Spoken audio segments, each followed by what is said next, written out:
why go to the moon? Now, let's get the official answers out of the way first. NASA has websites, web pages, for you to go and look at and convince yourself your taxpayers' money is being spent well. And they're all convincing.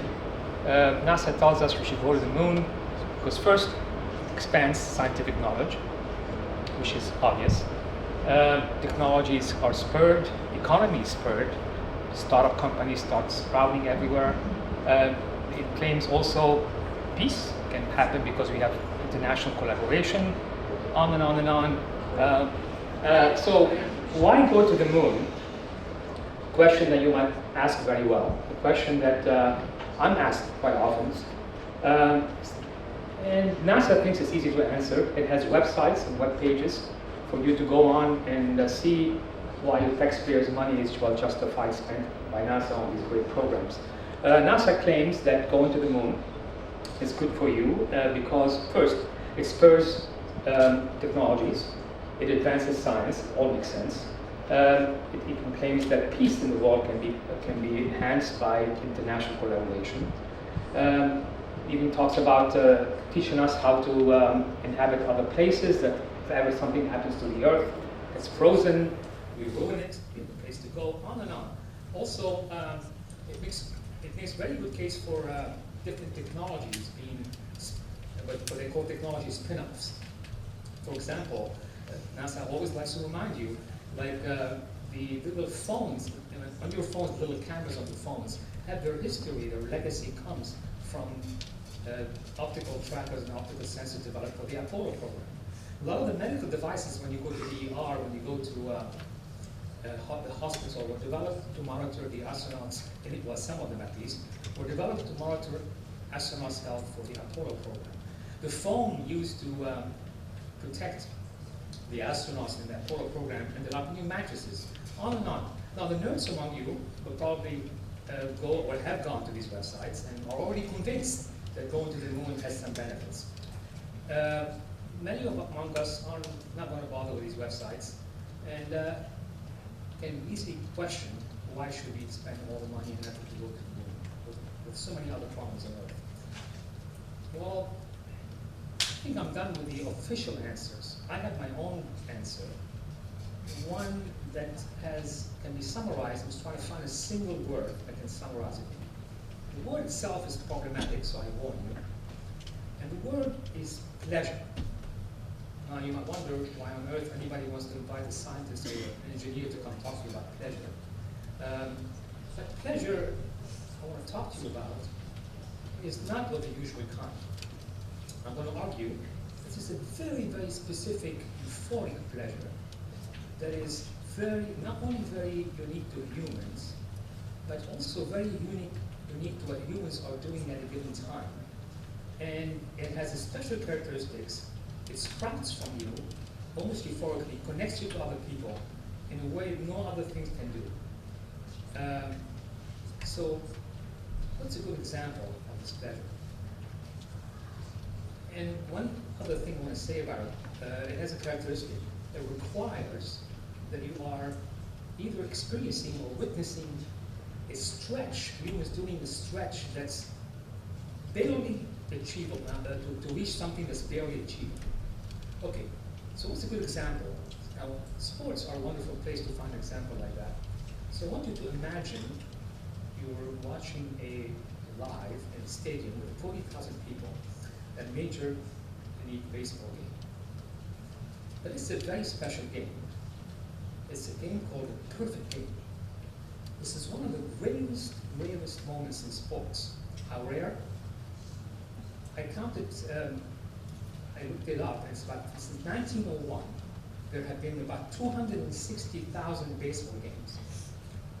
Out of those 260,000 baseball games, there have been only 24 perfect games. So if you do the math, if you go to a baseball game, Major League Baseball game, once every week during the season, you would need to live and go through 415 years before you encounter the perfect game. So what happens in a perfect game? Perfect game, the pitcher pitches a perfect game. No errors, no walks, no hits, He has to do that one after the other, every batter, 27 batters up, 27 batters down.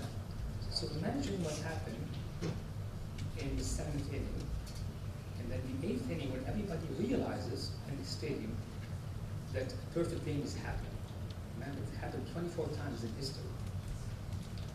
Everybody knows it. Everybody realizes that we are about to witness something humans can never achieve, can rarely ever achieve. The buzz goes around. Even the opposite team, the team who do not want to lose, are now rooting for the pitcher to win. It's a very special moment. Our enemies are with us somehow. And then, the 8th inning comes, the end of the 8th inning, nobody is watching, nobody's eating, nobody's looking at their phones. The 9th inning, 2 outs, last batter is up, 2 strikes, and then the final pitch comes. Then 40,000 people are up in the air, hugging each other in an ecstatic, euphoric way. So if you can freeze that moment, just freeze it and analyze it for a second. What just went on? These people are acting as if they won the lottery. But in fact, they're about $80 poorer when you count the hot dogs and the ticket. So why are they achieving so much? They didn't achieve anything. They were sitting and eating hot dogs just an hour ago.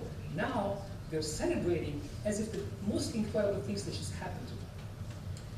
This particular euphoric pleasure is really unique. We're witnessing a human stretching to become superhuman. That stretch induces in us a pleasure, and I'm not talking about some, poetic, intellectual thing, just purely visceral pleasure that connects us to everyone. It's like an electric current that happens to run through us and connect us, magnetically almost, to everybody around us.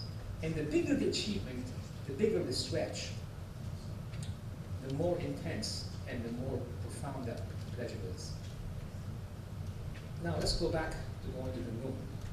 Now we all know, we all recognize that going to the moon is difficult. We don't need to write the equations, understand the equations, and the math, and the celestial and orbital mechanics, and the engine, rocketry, to understand how difficult it is to send somebody to the moon. The same way, you don't need to be a great pitcher to witness and understand that great achievements that a pitcher pitching a perfect game can do. So without having to be engineers and scientists, we all recognize how difficult it is to go to the moon. Let alone going to the moon and coming back and going back again and staying. This is something we failed to do 50 years ago. So we all recognize this.